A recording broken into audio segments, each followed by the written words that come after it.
all you need to do, what He needs from us is to simply believe. Sabi niya kay Martha, if you believe, did I not tell you that if you believe, you will see. If you believe, you will see the power of God. Okay, so thank you for that. So ngayong umaga, bago pa lang tayo magsimula, umaga, mayroon nang nilagay si Lord kagad sa atin na katotohanan.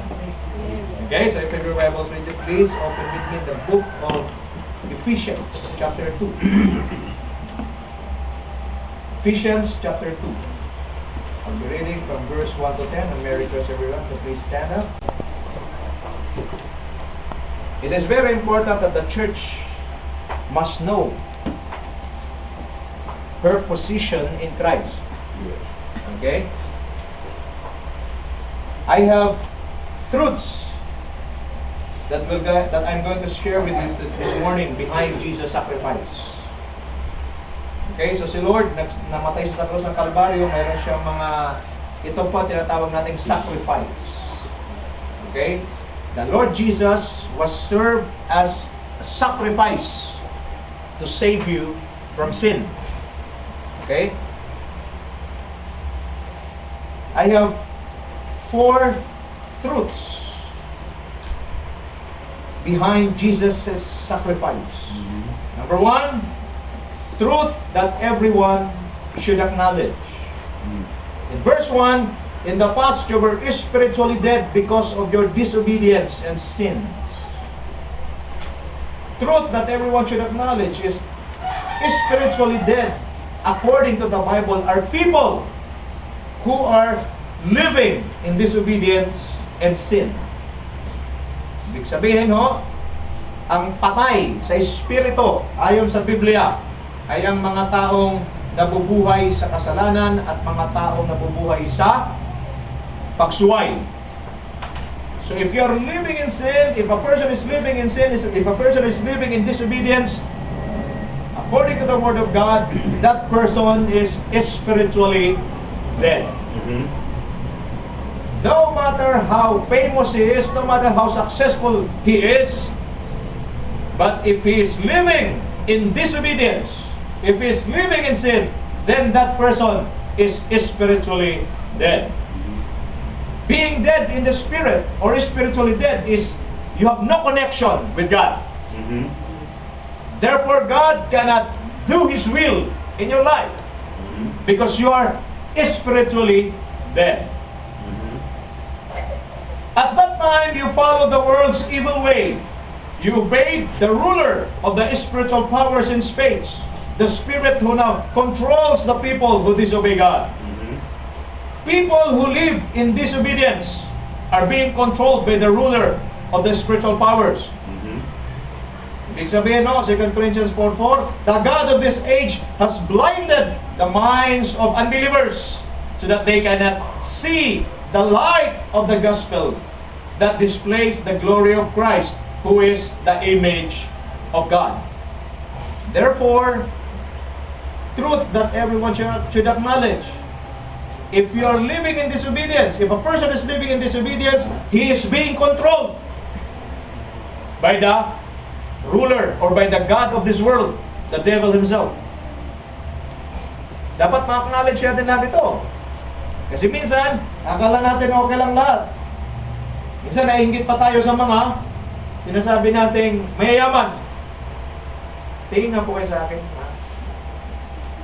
Ang mayayaman, marami silang pera, mabibili nila lahat ng gusto nila, they can go anywhere. Di ba, like ko sinasabi? Pwede ka makabili ng mamahaling higaan, pero hindi ka makabili ng masarap na tulog. Amen. Tama ba yung Rex? Nabibili ba Rex ang masarap na tulog? Hindi! Okay, you can buy all kinds of vitamins, best of delicious food, but you cannot buy good health. Nagkakaroon ba tayo rito? So dito makita natin, truth that everyone should acknowledge is people who live in disobedience are being controlled by the enemy, by the devil. It is a very shocking truth. I believe people who are going to hear this, they will disagree. But I want you to know, it is written in the Bible, that if you are living in disobedience, if you have no relationship with Christ, then you are being controlled by the devil. And I am one of them, before. I know what is right. I am being convicted by my conscience. But the sad thing is this, you know what is right, but you are doing the wrong thing. Why? Because you are being controlled. And that's the truth that everyone should acknowledge. No, I am doing this for myself. I know what is right. I'm doing what is right. No. A person who has no relationship with Christ can never do what is right. Because he is being controlled by the enemy. They follow the world's evil ways. They have no power to resist sin in the system of the world. Why? Because they were controlled by the enemy. In verse 3, actually all of us were like them and live according to our natural desires, doing whatever suited the wishes of our own bodies and mind. In our natural condition, we, like everyone else, were destined to suffer God's anger. Before, we were like them. I said before. Amen. Mapansin nyo sa aking rito, sa aking outline, nilakihan ko yung before.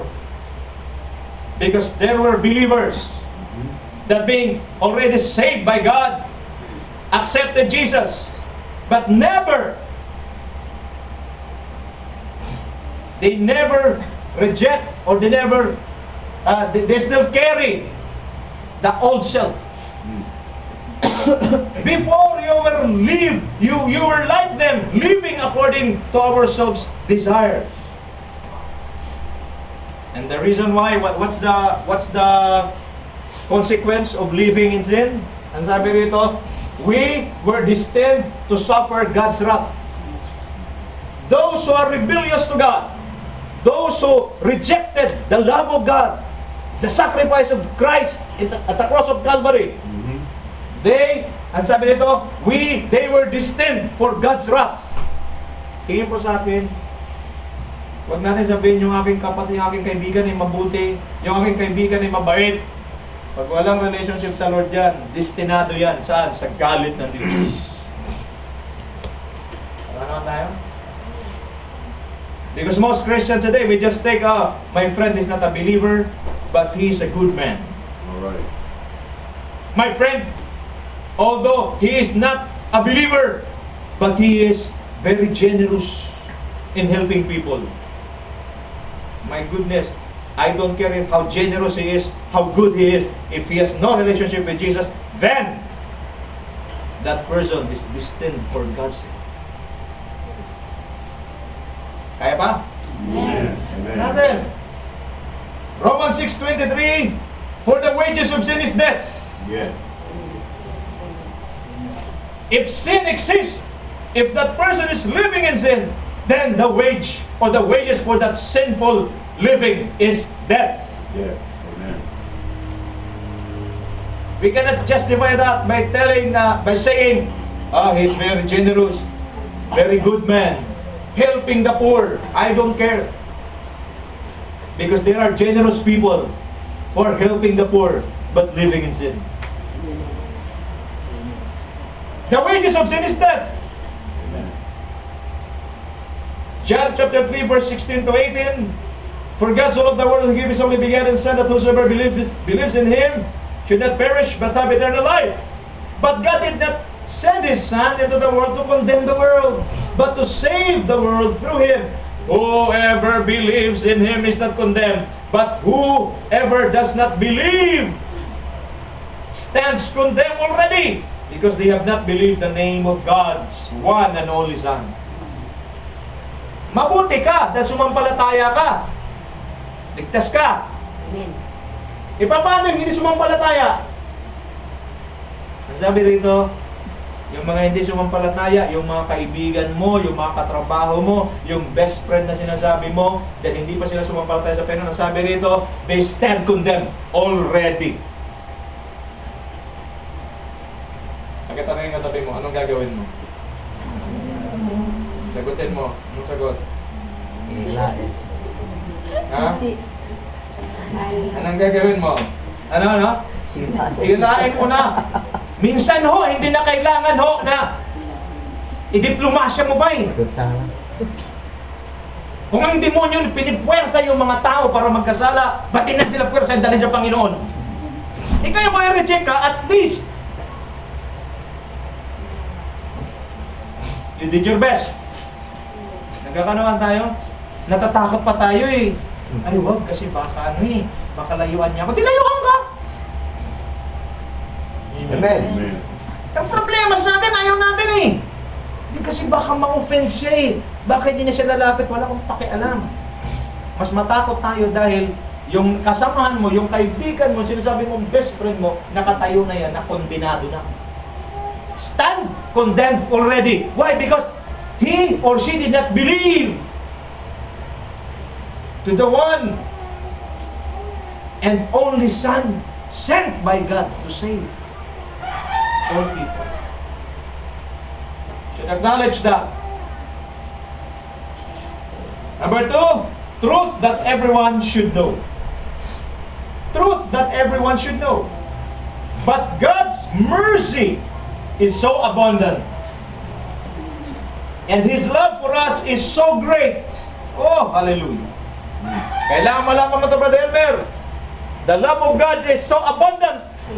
And His love for us is so great. Dapat malaman mo yan. You should know that. God's mercy is abundant. It's available for all. It can forgive all kinds of sins. Even the worst sins that people believe that cannot be forgiven. Nawala natin, mama, napa mo? Abundant ang mercy ng Diyos sa'yo. Tingin sa akin, itong tao na nakataya sa harapan nyo, Rex, matagal na dapat patay ito. Sa dami ng kasalanan ginawa ka, pwede na akong kunin ng Diyos. For the wages of sin is death, pwede na akong patayin. But because God's mercy is abundant, He gave me another chance. God is not a God of second chances. He is a God of another chances. Yes. Kasi yung second chance, sinira mo rin eh. Tama? Eh kung sino nag-second chance, ang todas na ako ngayon. But because He's a God of another chances, although I spoil the second chance that He's given me, still He gives me another chance to live. And that's what we call mercy. Yes. What kind of mercy? Abundant. Ano tayo? You should know that. And His love for us was so great. Let me share this verse to you. Psalms 103 verse 8 to 12. Sulat nyo na lang. The Lord is compassionate and gracious, slow to anger, abounding in love. He will not always accuse, nor will He harbor His anger forever. He does not treat us as our sins deserve, or repay us according to our iniquities. For as high as the heavens are above the earth, so great is His love for those who fear Him. As far as the east is from the west, so far has He removed our transgressions from us. Tingin mo sa akin, pag ikaw nagkasala, you feel guilty. Maybe some of you here, you feel guilty today. I've sinned against God. I don't deserve to face God. Okay? Maybe your past is knocking at your mind. Remember? Remember? Now I don't care. Just keep on knocking on my mind. It's up to you if you will open the door. I will just keep the door shut and dwell in the goodness of God. I've asked forgiveness and I've been forgiven, and my sins are removed away from me, and I will stand before the throne of grace, before God, boldly. Yes. Amen. Because His mercy is, alam nyo, sana marinig itong mga kapitbahay natin. Ang abundant mercy ng Panginoon, hindi kasi singilin ayon sa kabigatan ng iyong ginawa. Para maintindihan, halimbawa si Janjan, sinasabi ko, uwi ka ng alas 7 ng gabi. Umuwi, alas 7 rin naman. Kaso nga lang umaga. Okay? Saan ang gagawin ko? Sabi ko, pag hindi ko umuwi ng alas 7 ng gabi, isitronin kita. Umuwi siya, Marichan, alas 7 rin. Kaso umaga. Saan ang gagawin ko? Diba? Sinturonin na. Punishment na. But because John come to me and approach me, Pa, I'm sorry, I will not do it again. Di ko na itutuloy. Bakit? Mercy. But what if John will do it again? Tingin sa akin, kung si Pastor Wilson, ang aking patience is limited. But praise God. God, His mercy is abundant. Amen. Pakisabi sa katabi mo, God's mercy is abundant. God's mercy is abundant. Dagdagan mo, sabi mo sa kanya, you are blessed. Hindi ka pa kinuha. Dapat kinuha ka na eh. Ako dapat totoo talaga. By the grace of God, dapat ngayon wala na ako rito. Tingin po sa harap. Mel, dapat wala na ako ngayon dito. Pero dahil sa masaganang habag ng Diyos, tingin ko, Mel, ikaw rin yata, parang wala ka na rin dito eh. Di ba? Malamang! Eh si Elmer, ayaw ko nang tanungin. Kasi mas mauna pa. Ama! Tagal na sana. Matagal na sana! Pero Brother Elmer, mayaman kasi! Ang alin? Habag! Amen. You should know that! Palakpakan natin si Lord. Glory to God. And His love for us is great. Hindi lamang abundant ang mercy, yung love niya sa'yo, great! How? Ang Diyos kasi pa nagsabi, di siya puro daga. Ginagawa niya, John 3:16, for God so loved the world that He gave His one and only Son, that whosoever believes in Him shall not perish but have everlasting life. Paano mo masabi na great yung love ng Lord sa'yo? He gave His only Son. Kanino? Sa atin. Rex, deserving ba tayo? My God! Mahiya tayong lahat. Parang ganito. Si Elmer, tsaka si Sister Mercy, ang sabi nila, sabi ng mga, anong kalaban nyo, Amor? Anong kalaban nyo? MNLF, sa NMF, we will not surrender unless Sister Mercy and Brother Emil will give Mimi as a ransom. Di sila susurrender. Gera kong gera. Papayag ka ba, Brad? Yung iyong pinakamamahal na unika iha, ibibigay mo kanino? Buti kung medyo, worthy. Doon sa masasama. Papayag ka hindi? Huwag kang plastic. Hindi. Hindi. Nag-get sa atin? Ayaw natin eh. How much more God? Rex, what's in us that a holy God will give His holy Son for us? Tinignan ko, wala talagang kabiring-biring Hazel. Don't tell me na worthy ka para mamatay si Lord sa'yo. Ay, balikan mo ako. Ikaw, Pastor. Bilalog hindi. Nagkakatawa tayo. Amen. But because of His great love, even though you are not worthy, still, He gave His, Amen. Amen. to what? To die on the cross. Amen. What's the purpose? To save you from what? From sin. To save you from going to hell. Ito matindi. The death of Christ brings us from hell. He snatched us from hell and He take us to heaven. Amen. Hallelujah. Walang kamay mga tao. Hindi pa po sa langit. Great love. Ano ba ang great love, Brother Elmer? In verse 5, that while we were spiritually dead, sinful, in our disobedience, He brought us to life with Christ. For it is by grace that you have been saved. Ito matindi, Brother Elmer, Romans 5:8. But God demonstrates His love, His own love for us is in this: while we were still sinners, Christ died for us. Yes. Amen. Tingin sa akin. Yung family mo na ayaw tumanggap kay Lord, lahat yan binayaran na ni Lord. Amen. Nakakanawa tayo? Amen.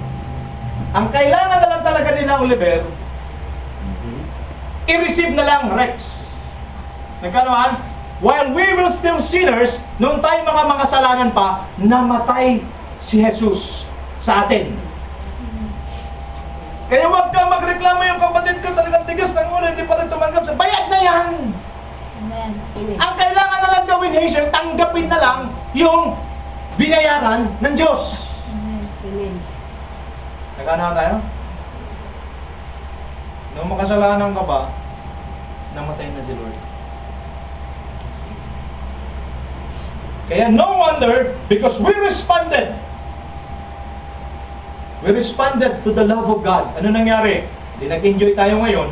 Amen. Tayo ay buhay na ngayon. Ayan, paranas-ranas na lang ng healing. Ganun lang ba? Diba? Paranas-ranas na lang ng healing. Pagka meron kang konting problema, kaya na ni Romel ngumiti. Hindi katulad dati. Talagang pati pusa, pag nakaharang, sipa ang abutin. Ngayon, iba na. Si Elmer. Nung hindi ka pa nakilala sa Panginoon, marami siyang double bloods. Di ba? May double bloods. Ando palagi. Nakikita ko palagi, pagkagaling sa trabaho ito, lagay lang ang gamit sa loob. Akala mo, hindi kita napapansin, ha? Lagay lang ang gamit sa loob, lalabas na yan. Upo na yan doon. O ngayon, iba na kanya pinagkakabalahan. Hindi na Bible study. Bible study na talaga. Lord. Diba natin? At natin, nagluluto na siya. Pagdanak ng Diyos. Yes! Nakuha ba natin to?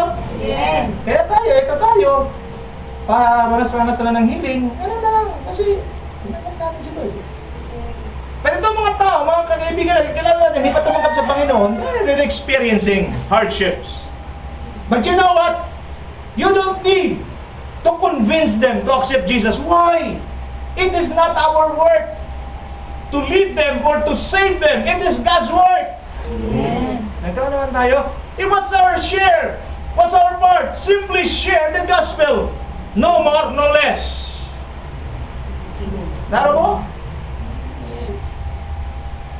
Tingnan nyo sa Hebrews 9:11-12. But when Christ appeared as a high priest of the good things to come, He entered through the greater and more perfect tabernacle, not made with hands, that is to say, not of this creation, and not through the blood of goats and calves, but through His own blood. He entered the holy place once for all, having obtained eternal redemption. Diba, parang ko sinasabi, pagkasakay sa katabi mo, ligtas na ligtas ka na. Okay? Kaya ako po'y nakaharap, Johnny, sa mga citizens of heaven. I am standing before the citizens of heaven. Tingnan mo yung mukha niya. Citizens of heaven yan. Amen. Okay? I am standing before the citizens of heaven. So please act like one. Amen? Amen. Okay lang ho. Kahit mayroon tayong mga kakulangan sa ngayon. Di ba? May mga kakulangan tayo. Amen. Hindi naman tayo perfect pa rito. Amen. Sino rito ang perfect na financial? Wala pa. Wala pa, di ba? Wala. Lapit na. Ayaw, alam niyo, dati ko tinanong, sinong kulang-kulang financial? Marami ang kataas eh. Kaya tanong mo sinong perfect. Agad natin. Amen. Sino rito ang perfect na yung ugali? Sino yung sumagot sa labas? Di ba? Pero Shirley, tingin ka sa'yo, Shirley. Tingin ka. Kahit hindi pa perfect ang ugali mo, citizens of heaven ka na. Amen. Why? Amen. Not in the perfection of our human nature, not in the perfection with our character, but we are being perfected by God through the death of Jesus Christ at the cross of Calvary. You should know that. Amen. Amen. Nagkakaroon tayo? Amen. Kaya, tingnan mo yung mukha ng matabi mo, pagkasabi mo sa kanya, kawa, tahimik ka lang, perfect ka na pala. Nagkakaroon naman tayo. Praise the Lord. Mel, tingin mo sa akin. Fred, si Romel, dahil tinanggap niya si Lord, marami ka pa nakita sa kanya, di ba? Di ba? Marami ka pa nakita. Dahil Romel, sabihin mo, pambihira. Ba't ganyan? Itsura lang yan at saka yung ugali at saka yung pagkakamali niya. But in the Spirit, perfected na yan because he received the Lord Jesus Christ. Amen. Mel, same thing din yan. Kay Fred, tingin kayo sa akin dalawa. Alam niyo kung paano maging maganda yung relationship? Huwag niyong tingnan yung kahinaan ng bawat isa't kakulangan, tingnan niyo yung kalakasan niya at tingnan niyo yung kanyang status sa harapan ng Panginoon. Kung siya ay perfected na by God through the blood of Jesus Christ, to the death of Christ, ako rin perfected na through the blood of Jesus Christ. Doon kayo mag-bank in, doon kayo magtingin sa inyong status sa harapan ng Diyos. You're being perfected by God and you're being saved by God. Therefore, ang ganda ng relationship. Ang problema sa atin yung kahinaan na tinitingnan natin. Wala ka na pupuna? Bakit ka namamagrace? Ang bilis natin tingnan dyan yung kahinaan. Ba't hindi ka magsimulang tingnan ang kalakasan? Amen. Amen. Di ba? Wala eh. Si Hazel, pagkatingin kay Ben, ganun agad. Si Ben naman, pagtingin kay Hazel, bakit ito pa? Commander. Why? Because Why? Because we are used to look at the negative side.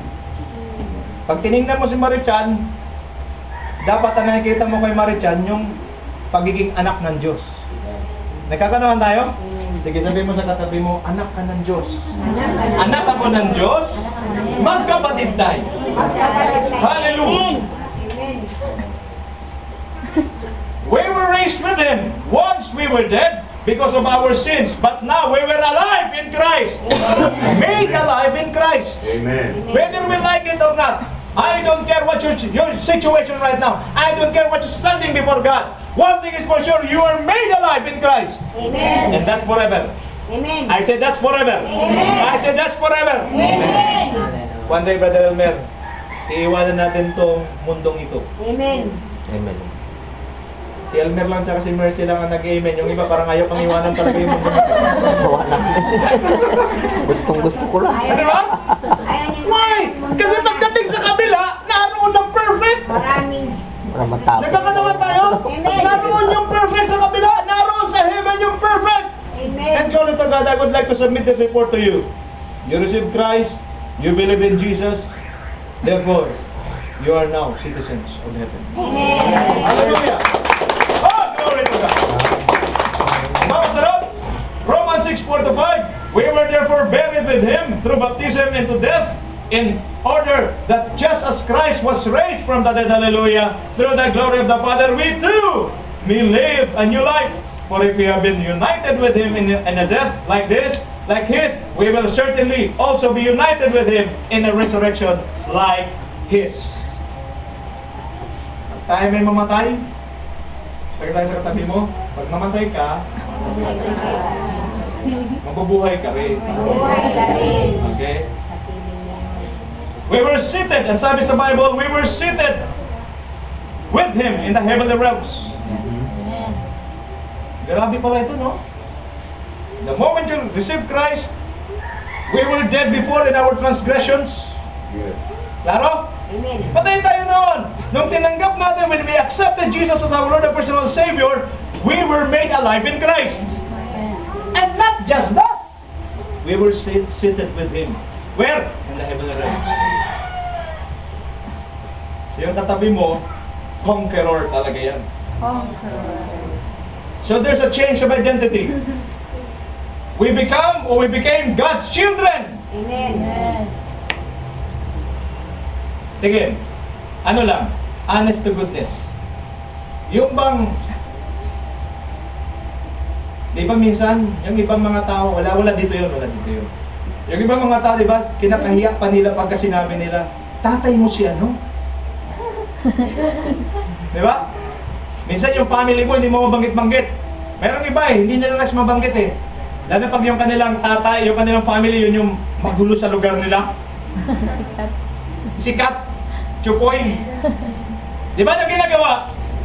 Parang ayaw mo nga ma-identify eh.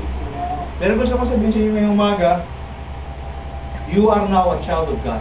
Amen. Amen. You receive Christ, you believe in Him, you become a child of God. Mel, anak ka na ng Diyos. Dapat proud ka. Amen. Ang problema, maraming anak ng Diyos, nahihiya. Aminin, ano ka? Kuhan ko? No! Dapat proud ka na sabihin, ano ka? I'm a Christian. I'm a believer of Christ. Why? Dahil pag ikaw believer ni Kristo, ano mangyari? You become a child of God. Amen. Kasi pag anak ka ng Diyos, dapat ano mo yan? Pinagmamalaki mo yan. Ano ba ho? We become ambassadors for Christ. King James Version, 2 Corinthians 5:20. Okay, kasi kinukontra nung iba. Kaya sabi ng iba, ay hindi naman, ambassadors of Christ. No, King James Version, 2 Corinthians 5:20. We are ambassadors for Christ. Amen. Okay? Now, we are seated with Him in the heavenly realms. What does it mean? We have already crossed over from death to life.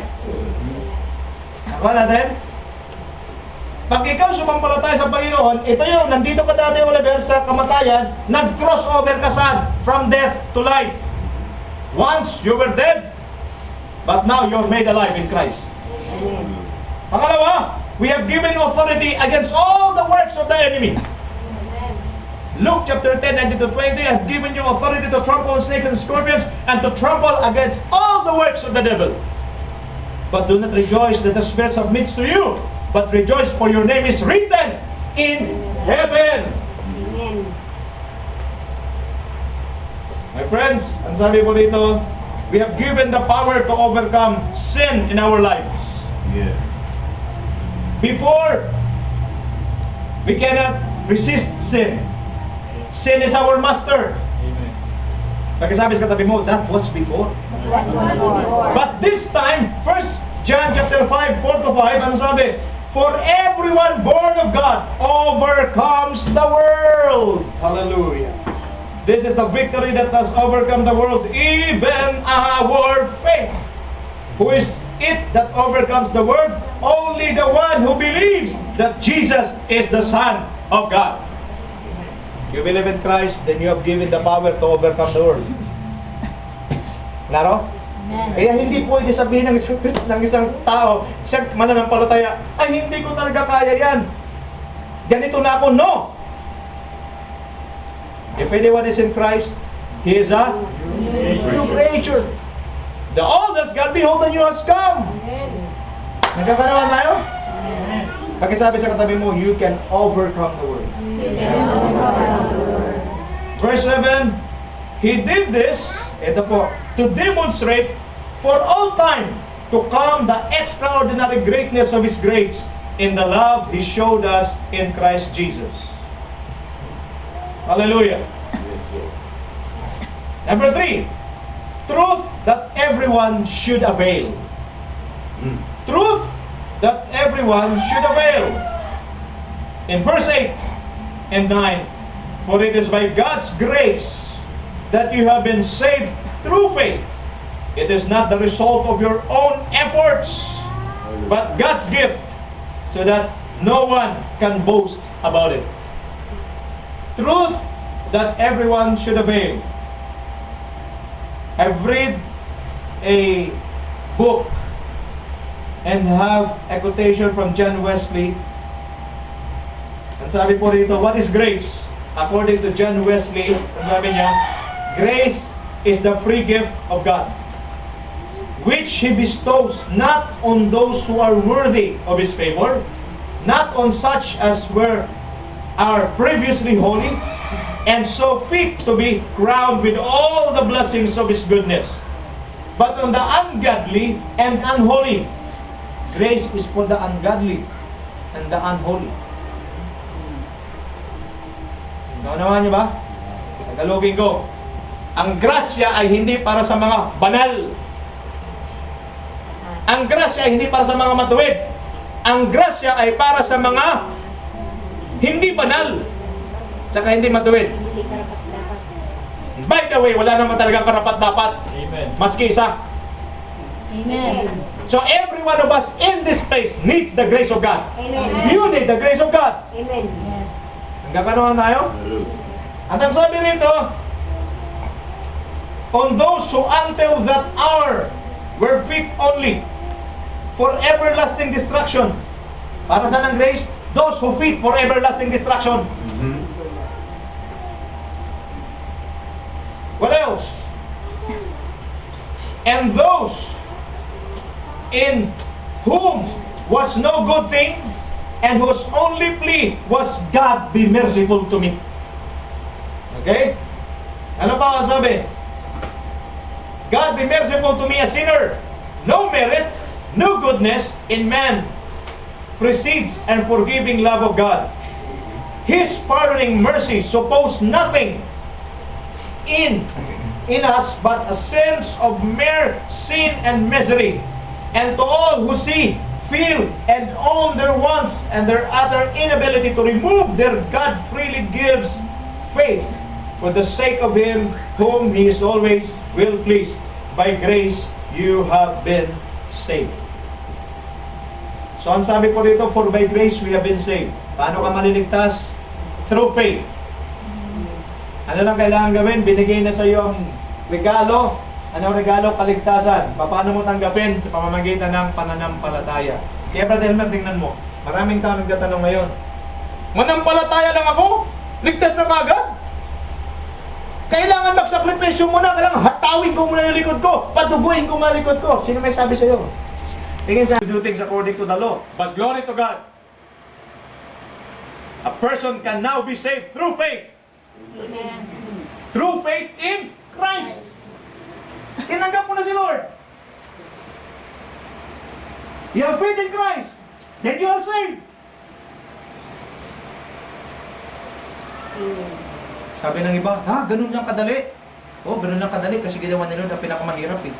Ano yung pinakamahirap? Mamatay sa cross ng Kalbaryo. Ginawa na ni Lord para ikaw, huwag ka na mahirapan, tanggapin mo na lang. Amen. Nagkakanawa ba tayo? Amen. Baka yun ba sa inyo, gusto niyo gawin yung mahirap? Ako mismo magpako sa iyo. Hindi sa kamay, sa noo. Nagkakanawa tayo? Amen. Ginawa na nga ni Lord yung mahirap para sa iyo eh. Ibig sabihin, yung mahirap na dapat daranasin mo, ginawa niya na. Para ano?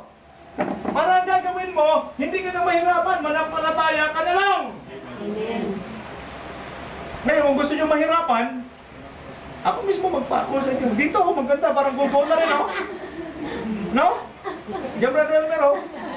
Bato. Mayroon na rin kahoy, naka-ready na rin. Adobe. Tama ba? Maganda, ganun na ganun, di ba? Tapos gusto mo, para mag-Via Dolorosa ka, anong gagawin mo? Yung mahirap, ginawa na ng Diyos. Anong mahirap? Parusahan ka, tako ka sa cross. Yun ang deserve talaga natin. All of us deserve to be nailed on the cross. But because of God's grace, He took our place. He died on our behalf. So that we sinners become the righteousness of God. Amen. Hallelujah. Kaya Janice, righteous ka na ngayon, hindi dahil sa iyo, dahil kay Kristo. Paano? Sa pananampalataya mo sa Kanya. The law was given through Moses. Grace and truth came through Jesus Christ. Oh, hallelujah. Salvation cannot be attained through good works. Amen. It is through faith in Christ. Sad to say, there are people who teach others, do good works. You donate to the one who are victims of the earthquake. You donate, and that's good. But giving donations without having a real relationship with Christ is nothing. Why? Let me prove to you in the Word of God. Isaiah 64 verse 6. All of us have become like one who is unclean, and all our righteous acts are like filthy rags. My God.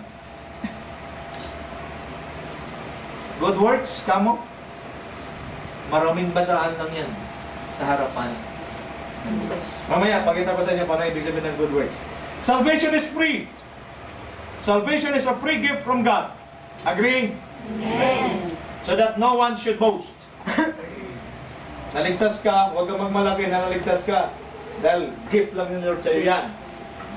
It is the work of God alone, not of man. God does both the making and the saving. Siya ang lumikha sa atin, siya rin magliligtas sa atin. Amen. Wala tayong ginawa, Marichan. Ano lang kailangan natin gawin? Tanggapin, manampalataya. That's all. Number 4, truth that everyone should do. Okay? Number 1, truth that everyone should acknowledge. Number 2, truth that everyone should know. Number 3, truth that everyone should avail. Last but not the least, truth that everyone should do. Ano ito? Number 10, God has made us that we are what we are. And in our union with Christ Jesus, He has created us for a life of good deeds. Ay, eto na. Which He has already prepared for us to do. Tingin po. Nilikha ka, Brother Elmer, ng Diyos para gumawa ng mabuti. Lalo, Rex? Rex, nilikha ka ng Diyos para gumawa ng mabuti. Mama, nilikha ka ng Diyos para gumawa ng mabuti. Originally, that's the plan of God for us. We were created to do good deeds. But because of sin,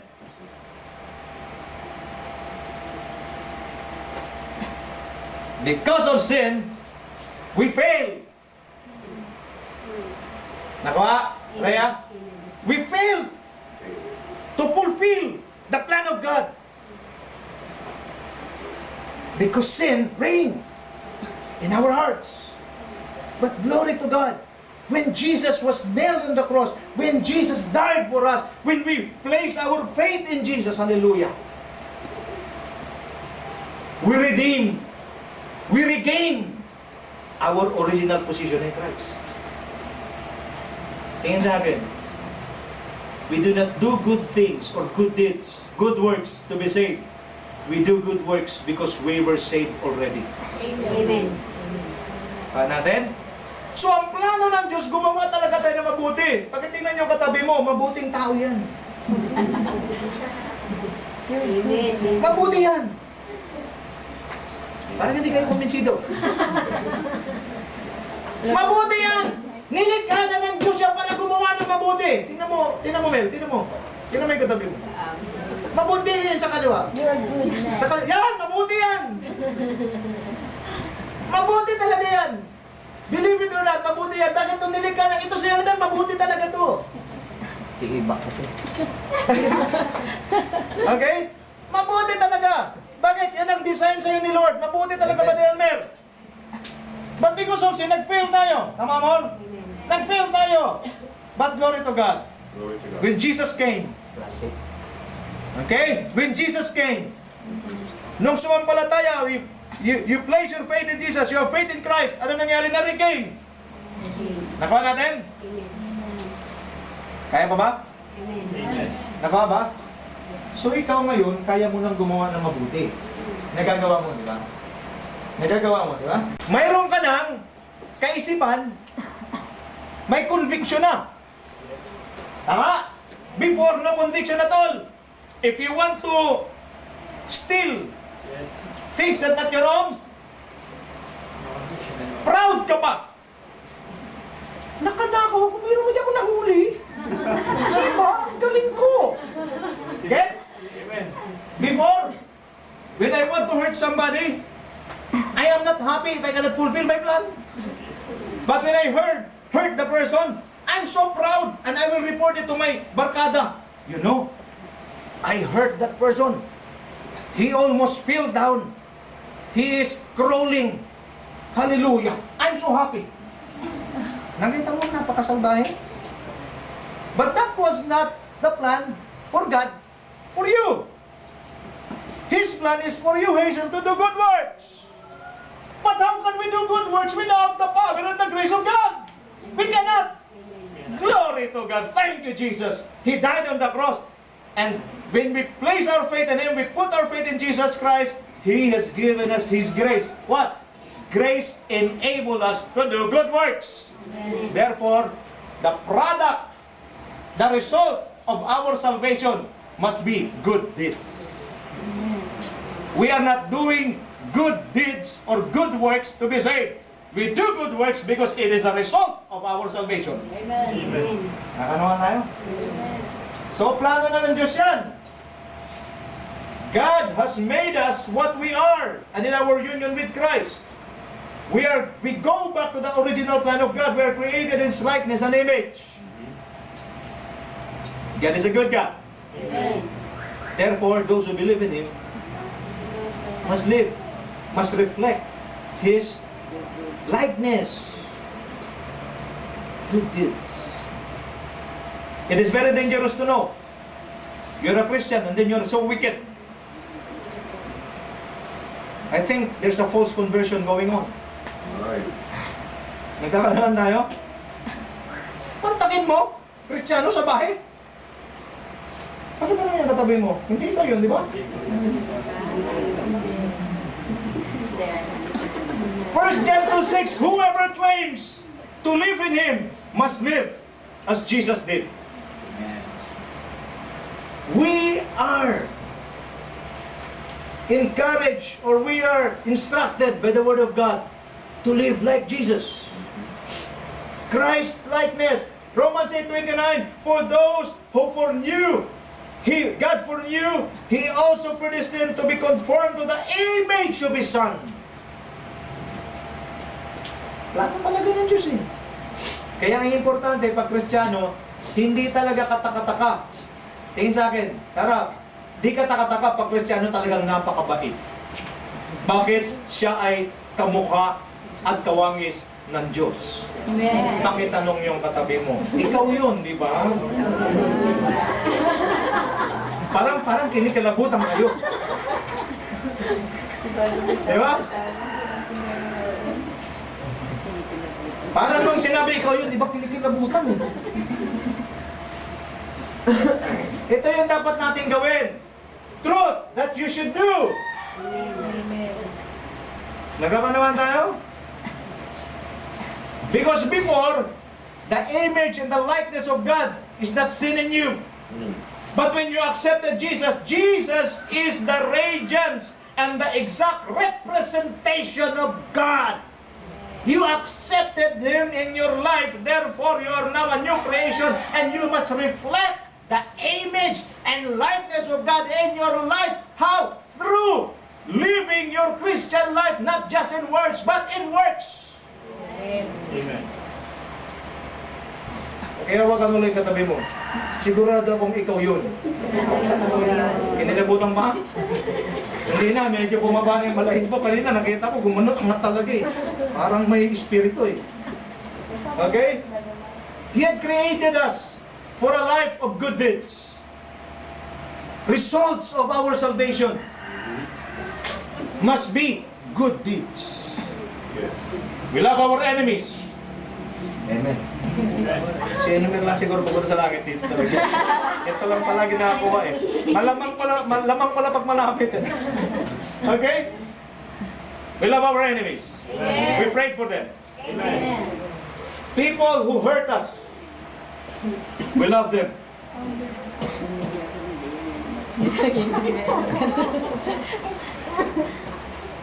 Nakita niyo na? Tapos sabihin niyo, Kristiyano tayo? My God. We were prepared by God to do His works. Okay. Dito po ako mag-i-end. Ito po yung correlated verses. Made alive in Christ. Please open your Bible in the book of Colossians chapter 3. Now that we are made alive in Christ, what shall we do? Colossians chapter 3, verses 1 to 17. Isa-isahin ko lang ho. Number 1. Set your hearts on things above. Now that you're alive in Christ, made alive in Christ, set your heart on things above. Colossians 3:1. Ang sabi, since then you have been raised with Christ, set your hearts on things above, where Christ is seated at the right hand of God. Now that we are made alive in Christ, what shall we do? Set your heart on things. What is your heart's desire now? Is it God or still the things of this world? Pag sinasabing set, it needs decision. Tama ba, Rex? Pag ikaw ay magpipinta, ano sinasabi mo? Ito drawing ko na. Kusa bang lumilipad yung brush at pupunta sa kamay mo? At yung pintura lulutang sa ere at sabihin, boss, mag-paint ka na. Maganda sana yun kasi hindi ganun. You need to exert effort. You need to get the brush, wash it, and then prepare the paints, prepare the canvas, and prepare your mind. May kakarahan tayo? Same thing. Now that you're made alive in Christ, set your heart. Where?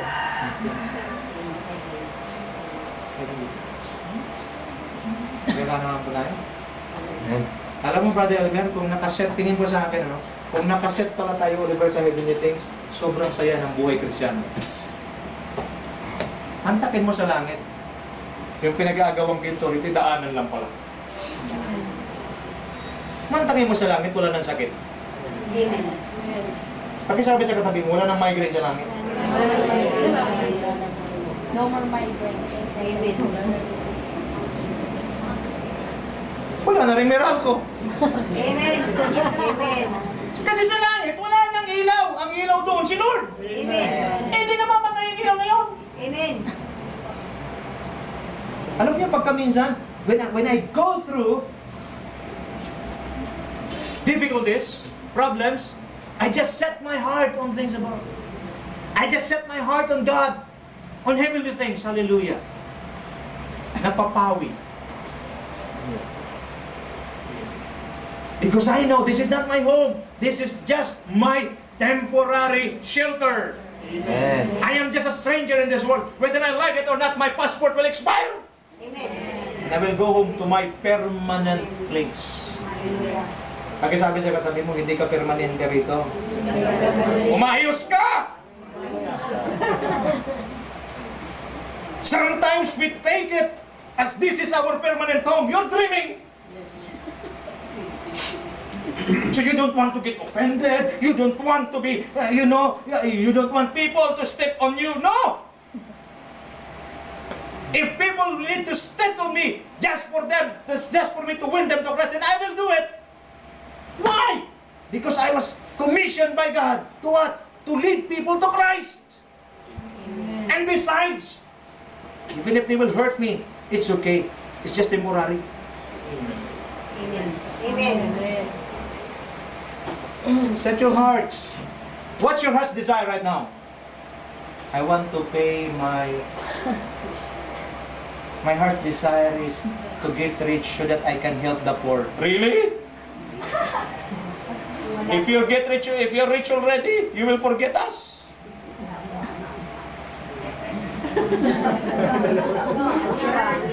Malakas ang response sa labas, ha? Mami Grace? Mami Grace?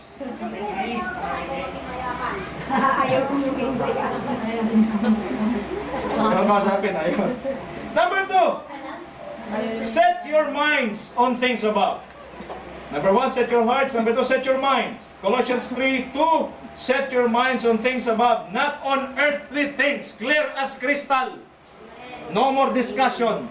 This is what the Word of God says. Because the mind, alam niyo ba yung mind natin? Napakatindi. Mas matindi pa to sa mainframe, Rex. Don't you know that kahit 2 years old ka, nare-recall mo? Ma? Ako, recall na recall ko pa ngayon. Naligo ko, walang salawal. Nasa Leyte kami. 2 years old, 3 years old ako noon. Naligo kami sa Batis. Na-recall ko pa hanggang ngayon, natindi tong mind na to. If this mind is being reigned with the mind of Christ, hallelujah, you will always think of what is pleasing before God. You will not run out of hope. Why? Because your mind is set on heavenly things. But why is it that most of the time we got frustrated? Why is it that most of the time we are always in trouble? Because our mind is not set on God, is not set on things above. We set our minds on earthly things. And you know, whether you like it or not, if you set your mind on earthly things, you will be in trouble. Because earthly things will never satisfy you. Amen. Ano na ngayon ang latest Mr. Rex na cellphone? Yes, iPhone 5. iPhone 5. Before you are craving for iPhone 3, and you said to yourself, if I only have iPhone 3, I am satisfied. Now is iPhone 5. You will sell your iPhone 3 and you will buy iPhone 5. This world cannot satisfy. But the things of God will satisfy your spirit. Amen. Amen. Number 3, put to death whatever belongs to our earthly nature.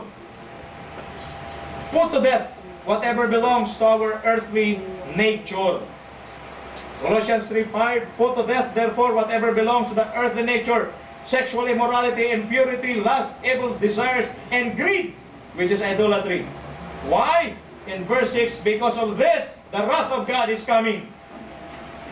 Put to death whatever belongs to our earthly nature. Avoid, stop, be dead to sin. Diba pala ko sinasabi, yung patay? Tama, November 1. Nung bumisita ba kayo sa puntod ng inyong mga magulang o ng inyong mga mahal sa buhay, sumagot ba sila? Nung sinabi nyo ba sila? Sinabihan nyo, Tay, nandito na po kaming lahat. Pero sumagot, ano? Mabuti naman. Hindi magtakbuhan ng lahat. Yeah? May lalapang favor. Tay, nandito na po yung apo ninyo. Hindi na po siya niya nakita. Pero ito na po siya, Tay. Hindi ko sumagot yun. Isama ko na siya. Hindi, ayaw mo naman. Ano ibig sabihin? A dead person can no longer respond. A dead person ay wala na siya yung desire. Amen. Tama? Sin should not have part. Sin must not have part in our life. Kaya ang sabi rito, put to death. We need to decide, we need to make decision to crucify whatever belongs to our earthly nature. Avoid it, stop it. Why? Because the wrath of God is coming. Ano ibig sabihin? If we will keep on sinning, if we will keep on walking in the path of sin, the wrath of God is coming. Whether we like it or not. This is what the Word of God says. Number 4, put on the new self, being renewed in the image of its Creator. Colossians 3:10, and have put on the new self, which is being renewed in the knowledge, in the image of its Creator. Ephesians 4:24, and put on the new self, which is in the likeness of God, has been created in righteousness and holiness of the truth. 1 Peter chapter 1 verse 15 to 16, but just as He who called you is holy, so be holy in all you do. For it is written, be holy because I am holy. Put on the new self. In Ephesians 4, put off the old self and put on the new self. The old Elmer must not be seen in your life anymore because you are being made alive in Christ. The drunkard Elmer must not be seen in your life anymore. Nakuha ba natin to? Amen. I'm also a drunkard before. Will you accept me if before I preach? Wait.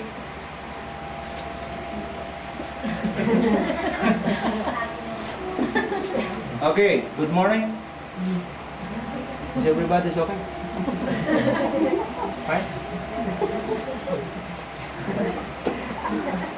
Okay ba sa inyo yun? Okay. No!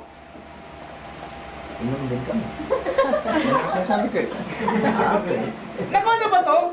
Amen. Our old sinful nature will always go in contrast with the leading of the Holy Spirit. And by the way, the Holy Spirit cannot anoint you if you're living in sin. Amen. It cannot. Nakala natin to? Amen. Sad to say, we are trying our very best to convince ourselves. Even if the Lord will still use me.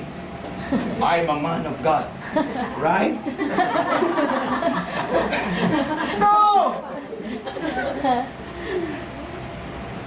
Put off the old self. Put on the new self. The new self is created in the likeness and image of God through holiness and righteousness. Amen. I'm not saying that we are all perfect. Nobody's perfect. But we are aiming for it.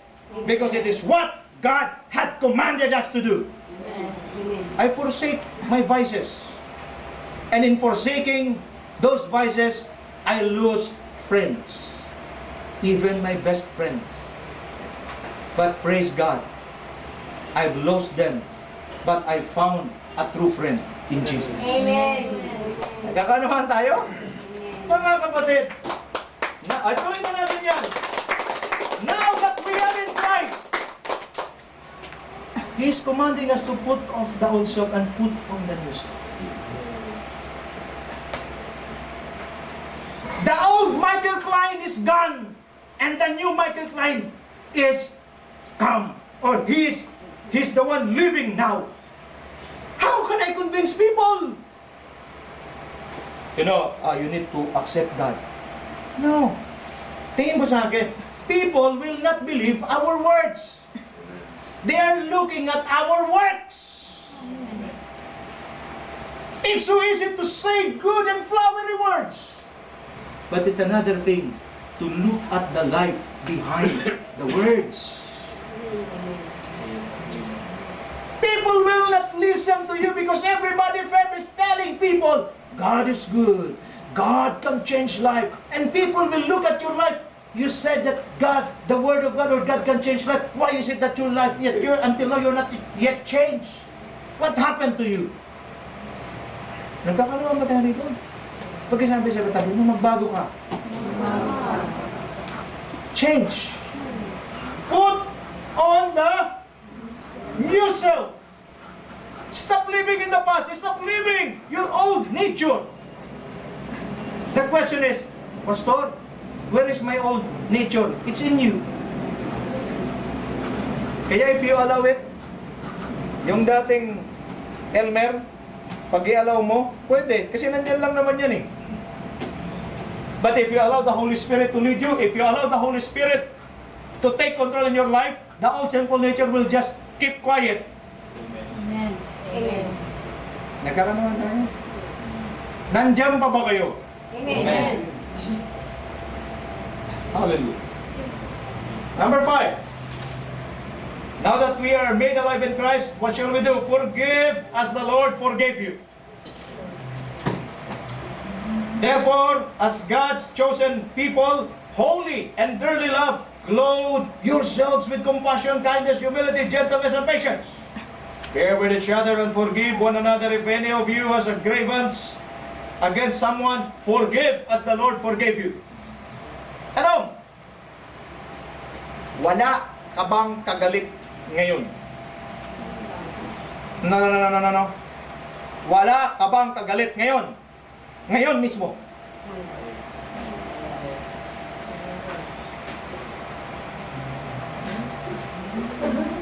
Sabi ni Pastor.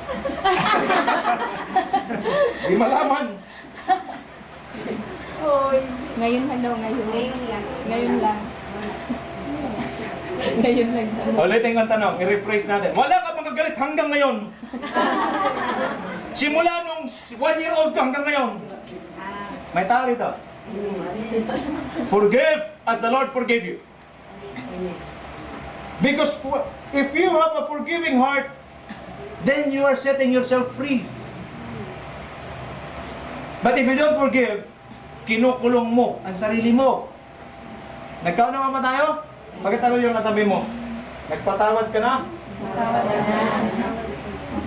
And sometimes, maybe, you're not the one to give forgiveness, but you're the one who needs to be forgiven. Pagkasabi sa katabi mo, humingi ka na ba ng tawad? Goodness. And then here we are, singing, kasama natin ang Diyos. Okay, hindi ko alam kung sinong Diyos sumama sa'yo. Di mo. We are proclaiming, God is with us. He is with us. And then you are not forgiving someone, or you don't ask forgiveness for what you've done. God is not with you. Amen. Amen. Kailan Diyos hindi sasama sa hindi nagpapatawad? May tao ba rito? Prayer mo nga, di sasagutin pag di ka nagpatawad. Eh. Amen. Hawakan mo lang yung kamay ng katabi mo. Sabi mo sa kanya, nagpatawad ka na. Tawad ka na. Humingi ka ba ng tawad? Sila yung... Tapos ang galing kumanta, no? Sama natin ang Diyos. Sinong Diyos? Dalawa Diyos nga pala, by the way. Isang demonyo sa isang Kristo. So pag hindi ka nagpapatawad, eh kasama mo nga siya. Baliktarin mo lang natin to.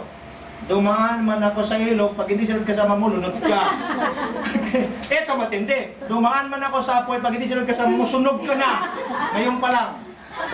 Nagkakanawan tayo? Amen. Okay, hawakan mo lang yung katabi mo, sabi mo sa kanya, pinatawad na kita. Malay mo, baka yan talaga yan. Number 6, listen natin. Let the word of Christ dwell in you richly. Colossians 3:16, let the message of Christ dwell among you richly, as you teach and admonish one another with all wisdom through psalms, hymns, and songs from the Spirit, singing to God with gratitude in your heart. Tingin sa atin. Tingin mo na sa harap. Pag sinasabing yaman, ano nasa utak niya agad? Walang plastikan. Ano nasa utak? Yaman. Ano nasa utak niya? Pera, madami. Pera. Pera. Pero nagtataka kayo, kahit anong design mo sa pera, wala kang pera. Amen. Yun lang. Bakit? Kasi mali ang isip natin. Anong dapat mag-dwell sa atin richly? The Word of Christ. Dapat pala mayaman ka muna sa salita ng Diyos. At ang resulta ng pagiging mayaman mo sa salita ng Diyos, yan ang sinasabi, kung may Kristo na may kwarta pa. Amen. Nagkakanawan tayo? Because if you are rich, the Word of God is dwelling in your heart richly. It will give you hope. Amen. It will lead you to the right path. It will lead you to, it will open opportunities for you. Why? You will not keep on complaining. You will just keep on following God. If you're following God, the Bible says in Deuteronomy 28, He will bless us with immeasurable blessings. Amen. And by the way, riches does not mean money alone. You may have not money, but you are rich in peace. Amen. You are rich with contentment. Kailan naman naghanap ng pera kasi hindi kontento eh. Tingnan yung mga taong contented. Tama mo, Rex? Pag kontento yung tao, kahit galunggong lang ang ulam niyan, masaya. Kita mo yung mga hindi kontento, Feb? Nag-ulam na yan ng adobo. Ano sinasabi? Dessert pa. Adobo sa umaga, Ano? adobo sa hapon, adobo sa gabi. Mukha na akong adobo. Gets natin? Why? Because no contentment at all. If the Word of God will dwell in your hearts richly, you will be contented. Lord, thank you, Lord, for giving me these blessings. Now, the blessings from God is always sufficient. Amen. Do you believe in that? It is always sufficient. Rhea, kung maliit lang siya, kung konti man siya, sufficient na para sa iyo yun. Nagawa naman tayo? Kasi pag hindi yung word ni Lord nag-dwell sa heart mo, ano mangyayari? Naghahanap at naghahanap ka. Dahil ito, walang kakontentuhan itong puso na ito. Ewan ko kung ba't ganito ito. May adobo na, naghahanap pa ng pata. Crispy pata. Pag may crispy pata, sabihin, ay masarap sana yan kung may laing. May laing na, ay masarap pag may gising-gising. Lahat hinahanap, bakit walang kakontentuhan ito? But the word of Christ dwells in your heart richly. Whatever God had given to you, you give thanks to Him. Amen. Contented ka. Alam mo, ang crisis ngayon, hindi naman pera eh. Ang crisis ngayon, contentment. Pag kontento ka, Marichan, I am just receiving this amount. My salary is only kunti lang. Kunti lang. But if you have the word of Christ in your heart, this is what God had given me. This is the blessings from the Lord. Then I will give thanks to Him and spend these blessings wisely. Makinig po kayo. Mayroon pong nasabi ng iba, hindi ako makapag-ipon. Bakit? Ang aking sweldo ay minimum. Magkano minimum ngayon? 456. 466. I have 4 children and all of them are going to school. Then I'm only earning 456 a day. I cannot save. Yung pala, Brother Elmer, mindset lang. Standby siya dati, tambay siya. Wala siyang trabaho. Anong ginawa sa kanya? Kinuha siya ng isang magaling sa negosyo, magaling mag-manage May. Wala siyang trabaho, tambay siya. Sabi sa kanya, bibigyan kita ng work, minimum. Magkano? 466. Pero sabi niya, ang may uwi mo sa pamilya mo, 250 lang. Yung 200 savings mo. Maniwala ka, Pep. 4 anak niya, buhay sila eh. Tingin sa akin, nung tambay nga siya, wala siyang kinikita, buhay sila. Lalo na may 250 siya. Amen. Alam mo ngayon, may sarili na siyang negosyo. Yung iba, nakabili na ng bahay. Bakit? Nasa pag-iipon lang yan. Kung 250 lang ang kita mo dahil may contentment ka, may salita ka na Diyos, ano mangyayari? Na pagkakasya mo 250, nung tambay ka nga, nabuhay kayo eh. Amen. Yung pa may 250 ka. Amen. Habang tumatagal, naipon ng 200 niya, 200 a day. Ano nangyari? 200 pa lang, times 30, 6,000 na agad yun. Mindset. Pero ang problema, because no contentment, ano nangyari? Mga Pilipino, ibang klase mga Pilipino. Pagka kumita yan, malaki, ubos-ubos biyaya, kinabukasan tunghanga. Correct. Tama? Amen. Filipinos are very arrogant sometimes. If there are fiestas, anong ginagawa natin? Katayin ng pinatabang guya, katayin ng pinamatabang baboy, katayin lahat yan. Yung pala, utang lahat yun. Kinabukasan, ano nangyari? Mga Busog ang buong barangay, tama? Oh, grabe si Elmer talaga magano. Grabe si Elmer. Ibang klase kay Elmer, ibang klase kay Elmer. Hindi naman sila nagbibigay ng kanilang ambag sa'yo. Ikaw ang naghahapis. Kaya sabi sa katabi mo, be contented. Even if it's a small amount, kaya mo mapagkasya yan. Tama? Amen. Sabi nila, Peb, 100 lang, kasya ba? Mabubuhay ba ako sa 100? Wala ka trabaho, buhay ka nga kahit wala eh. Tama? Kaya yun! Ipit-ipit din ang tiyan kunti. Okay? Eh wala, ito lang yung budget mo eh. Live within your means. Kano ba tayo? Amen. Okay? Number 7. Glorify God in everything you do. Colossians 3:17. Now that we are in Christ, that we are made alive in Christ, what shall we do?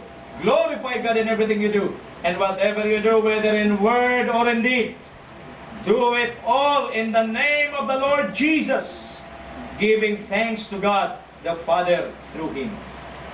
Madalas alam natin, ano man ang ginagawa mo, gawin mo sa kapurihan ng Diyos. Dito iba, ano man ang ginagawa mo, ano man ang sasabihin mo, gawin mo lahat sa kapurihan ng Panginoon. Is God glorified with your words?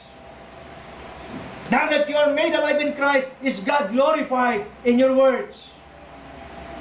What are the words that comes out from our mouth? Does it give glory to God? Or does it give glory to us? How's your deeds? How's your work? Sino rito nag-i-excel sa work ninyo? Ibig sabihin, pag nasa trabaho kayo, sinasabi ng mga boss ninyo, wow! Mapagkatiwalaan talaga yan si Marichan. Sino nag-i-excel sa work? Sino yung May? Pag nakita ka ba sa work, kasi meron na ako pinalulungkot, di ba? Kasi meron mga Kristyano kinakainisan sa work. Dapat nag-excel tayo sa work. Ibig sabihin, pag sinabing Christian na, excellent yan. If that person will do a job, it's always excellent. Why? Because he's a Christian. Hindi yun. You know that person, when you give him a deadline of 30 minutes, he give the report after 1.5 hours. Why? Because first, he will pray. Second, he will read his Bible before doing his work. My God. And then we consider ourselves, Lord, we do our best, we are praying, we are reading your words, and you're forgetting your job. Excel in your job. Do your job for Christ. Are you working for Jesus? Or are you working for money? Pastor, both. Okay rin. Nagtatrabaho ka ba para kay Jesus? Nagtatrabaho ka para sa pera? Most of the time we work for money. Why? Because we believe and that is our, di ba? Na-raise up tayo. Kaya nga ako nag-work dahil kailangan kong kumita. Mali! Kasi pag if you just work for money, pag hindi ka na-increasean, magreklamo ka. Amen. Mga plastic na ito, ayaw pang umano. Ganyan din ako dati. Nagkaka naman tayo? But if you work for God, there's an increase or no increase at all, you are happy. Why? Because you are rendering your service not just for your company, but for God. Glorify God in everything you do. We do not do good works to be saved, but we do good works because we were saved already. Right? Di tayo gumagawa para maligtas. Di tayo gumagawa ng mabuti para maligtas. Gumagawa tayo dahil ligtas na tayo. Amen. Nakamumeng, ligtas ka na, kaya ang resulta ng kaligtasan mo, mabuting gawa. Nagkarawaan? Kamu, Feb? Hindi ka gumagawa. Ang turo sa atin dati, iba. You do good works so that you will enter heaven. That's our belief before. But now, we do good works because we're saved already. Okay?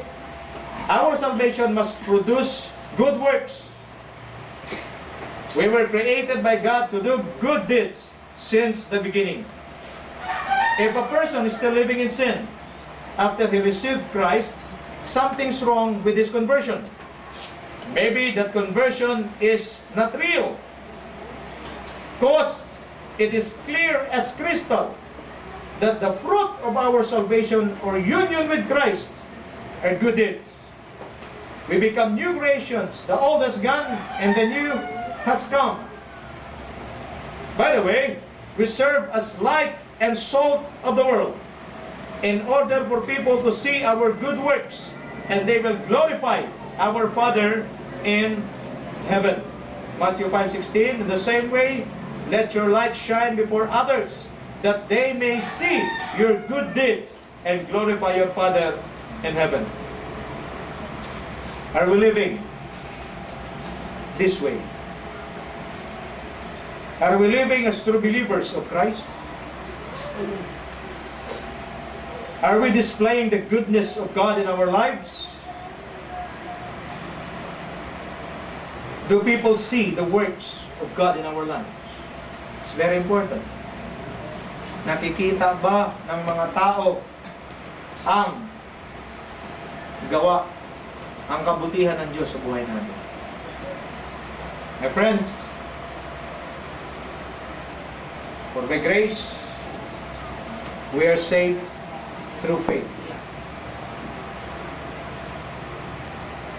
We are now a new creation in Christ. The old is gone. The new is gone. Change must be evident. Tama? Dapat yung pagbabago nakikita. Mel, kung may nagbabago na sa'yo, ebidensya na yan na nakay Kristo ka. Nagkakanahan tayo? Pero yung 20 years ka na, grabe Brother Elmer, ano? 20 years ka na, bakakon ka pa rin. Sinungaling ka pa rin. 20 years na. Something's wrong.